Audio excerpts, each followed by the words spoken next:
People really don't have money now. Just a while ago, a sharp-looking guy came in. He wanted 2 packets of Red Flag Canal cigarettes, 9 yuan each, totaling 18 yuan. He stood here waiting for over 10 minutes before paying. Why? No money. No balance in WeChat or Alipay, no cash, and he couldn't use Huabei. He called several people and sent messages. After more than 10 minutes, someone finally transferred him 18 yuan. Watching him anxiously waiting, I quickly handed him a cigarette. Just look at this, it's tough. Recently, a tobacco store owner complained online about how tough business has become. Since I started being more frugal, life has become increasingly ridiculous. My wife's electric bike seat has been worn out for a year, and whenever it rains, the seat floods with water and becomes too wet to ride. To save money, she found a plastic sheet by the roadside and used it as a cushion. She gave me 2 yuan to buy eggs, and I spent 1 yuan on 2. I used the remaining yuan to buy a loose cigarette at a convenience store. While eating dinner, I heard her excitedly saying, "This meal only cost 6 yuan." Later, when I was still hungry and craving a snack, she found 2 hot dog sausages, grilled them on the stove, and called it a barbecue. We lived like this for over a month, and I have no idea what she's thinking. The financial control is entirely in her hands, so I can't be reckless. One day, she suddenly decided to take me out for some shopping, and I was thrilled, thinking we could finally enjoy a bit of luxury. After we both had some kidney tonic herbal tea, we sang on our way to the city. But first, she stopped at a pharmacy, bought a big pack of kidney tonic herbs, and told me it was a great remedy I should take regularly. We then went to a fancy supermarket, compared dozens of items, tried a bunch of free samples, and still left empty-handed after seeing the high prices.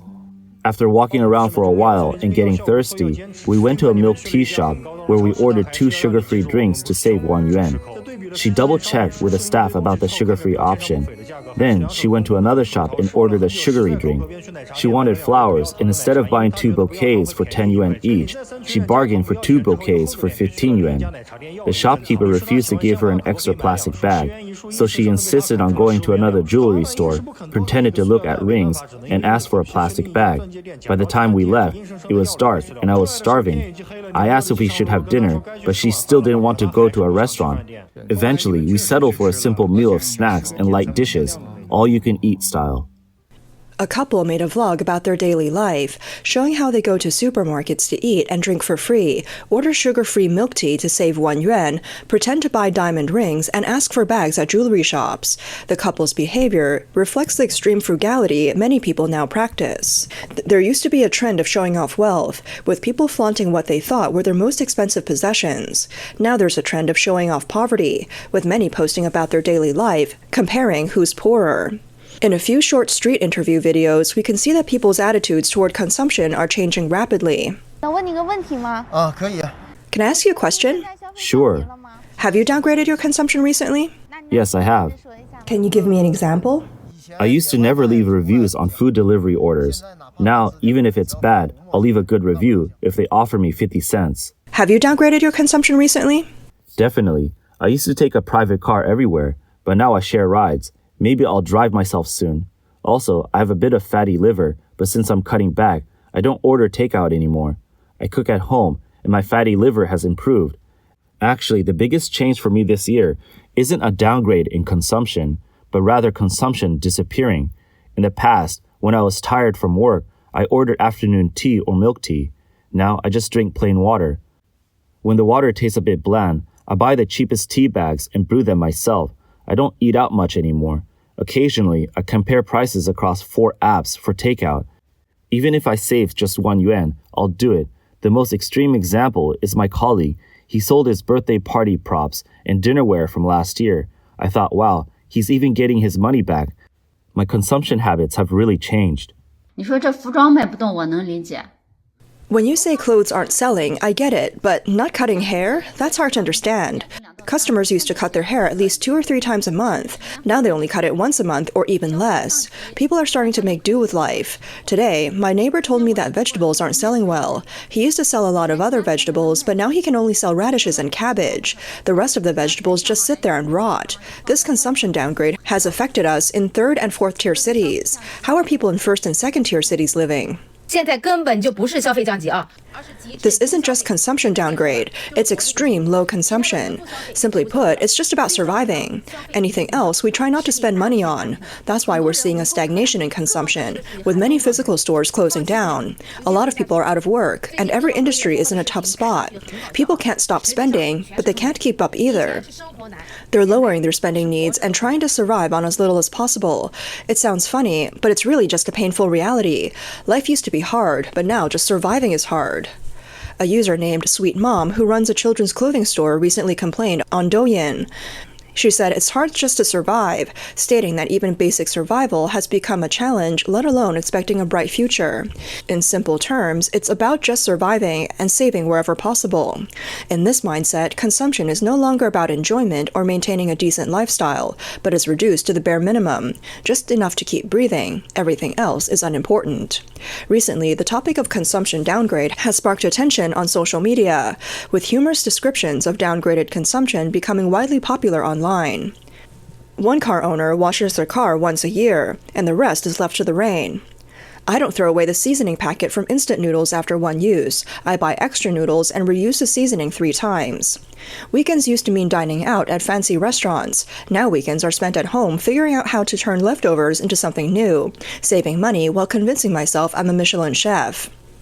I ordered 10 yuan fried rice, ate half, and saved the rest. The next day, I added an egg and fried it. 2 meals for 15 yuan, feeling like a financial expert. Though these anecdotes are funny, they truthfully depict the extreme low consumption lifestyle. People are finding joy in hardship, using creativity and self-deprecation to combat economic pressure, saving money while finding some psychological comfort. In China, the trend of extreme low consumption reflects not only changes in the economic environment, but also a profound shift in social attitudes and lifestyles. For example, in Beijing's Guomao area, which used to symbolize urban elite living, white-collar workers and delivery drivers are now competing for 12 yuan boxed meals, showcasing a dramatic change in consumer values. At the same time, the sales of 4 yuan pure tea at Guangzhou's Haiti surged by 300%, contrasting sharply with the emptiness in Starbucks stores. The 1 yuan ice cup from Misha Ice Cream, known for its ice cubes with water approach, has been humorously called the new beverage philosophy, catering to the young generation's desire for an elegant yet cheap lifestyle. The consumption downgrade topic on social media platform Red Note further amplifies this trend. With over 1 billion views, it shows how low consumption has evolved from an individual behavior to a collective sentiment. Users share a variety of strategies: how to survive on 500 yuan per month, how to buy 9.9 yuan sweatshirts and 29 yuan jeans, and how to split streaming membership fees through group buying. These have become survival guides for young people facing financial pressure.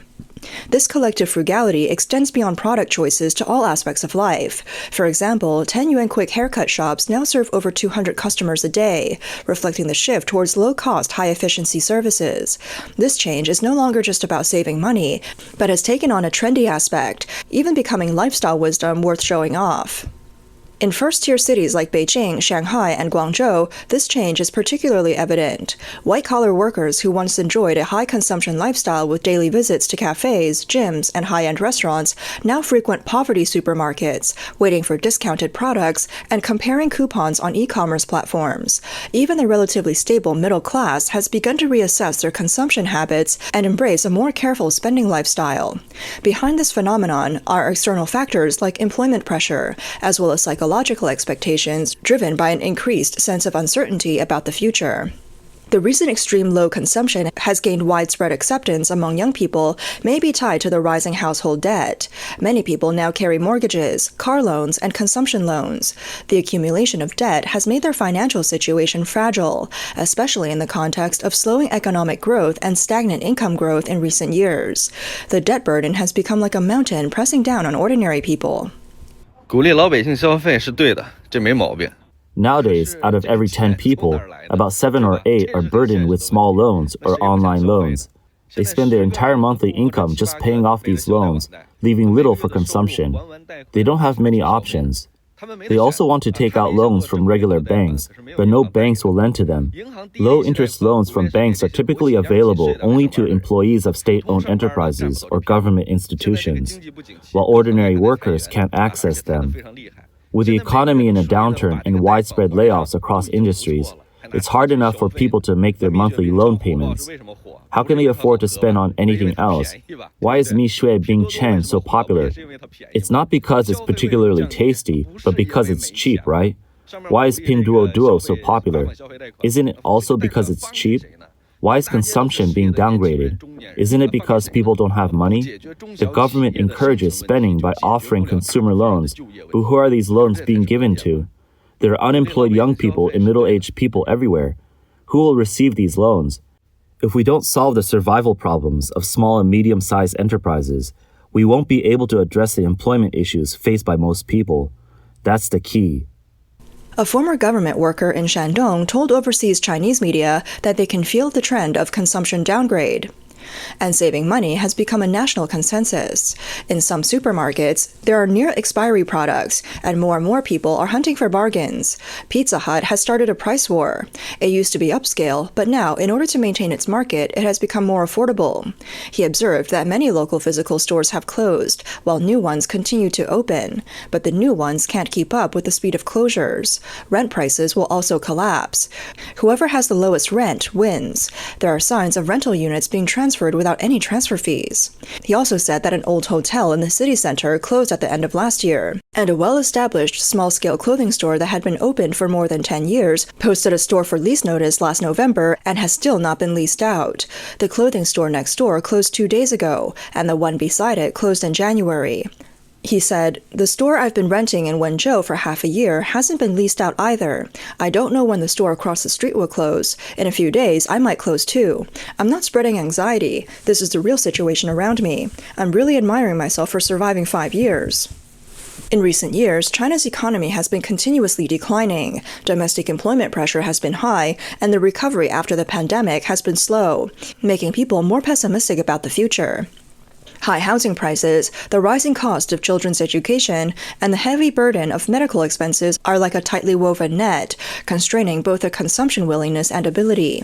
Take housing, for example. Many families, just to have a place to live in the city, have taken on heavy mortgages. The large monthly payments on mortgages devours a significant portion of their income. Over decades of repayment, families have had to tighten their belts to get by. Despite the government introducing economic revitalization measures in recent months, domestic demand remains weak. According to the latest data from the National Bureau of Statistics, China's total retail sales of consumer goods in 2024 grew by 3.5% year-on-year. The paper reported on March 6 that this figure is 3.7 percentage points lower than 2023, and much lower than the pre-pandemic growth rate of over 8%. Domestic demand contributed 69.7% to economic growth, with final consumption expenditure contributing 44.5%, which has also decreased compared to 2023. The report mentions that data from various cities shows that large cities with an economic output over 1 trillion yuan, such as Shanghai, Beijing, Shenzhen, Chongqing, and Guangzhou, are experiencing clear consumption fatigue. These cities have large economies, the most advanced industries, and many migrants. Their retail sales base is high, yet they're the ones seeing the sharpest consumption decline. The data shows that in 2024, the average growth rate of consumer goods retail sales in 27 trillion yuan cities is only 2.6%, and the proportion of consumption in GDP is only 34.7%. Among these, Beijing, Shanghai, and Guangzhou have seen the most significant decline, with Tianjin even experiencing negative growth. Jinan, Foshan, and Dongguan have almost zero growth. Investigations show that those with higher income and higher education are more likely to become conservative due to the uncertainty of the economic outlook. This group is more sensitive to the economic situation. The current economic predicament is primarily characterized by severe deflation, with overall market consumption in a slump and very low consumer willingness. There are multiple complex socioeconomic reasons behind this, and the root cause of stagnant consumption can be traced to 3 main issues. Number 1, mass unemployment. The job market continues to shrink, and the unemployment rate remains high, affecting the income sources of a large number of residents. Number 2, declining resident income. A decrease in income directly suppresses the consumption desires of residents. Number 3, low consumption expectations. Consumers lack confidence in the future economy, leading to a wait-and-see attitude and holding on to cash. These factors are interconnected, forming a vicious cycle. The cause of these issues lies in significant reduction in investment, the withdrawal of foreign capital, and the large number of factory closures. With no job opportunities, where does the money come from? Meanwhile, residents' extreme low consumption further exacerbates deflation. Not shopping, not dining out, not buying new clothes, leading to empty stores. As waitstaff and workers lose their jobs, the consumption market becomes like an engine that has stalled. Once this vicious cycle has formed, it becomes extremely difficult to break. The general public is reluctantly trapped in this extreme low consumption state. Everyone is holding on, making do as much as possible, with non-essential consumption nearly eliminated.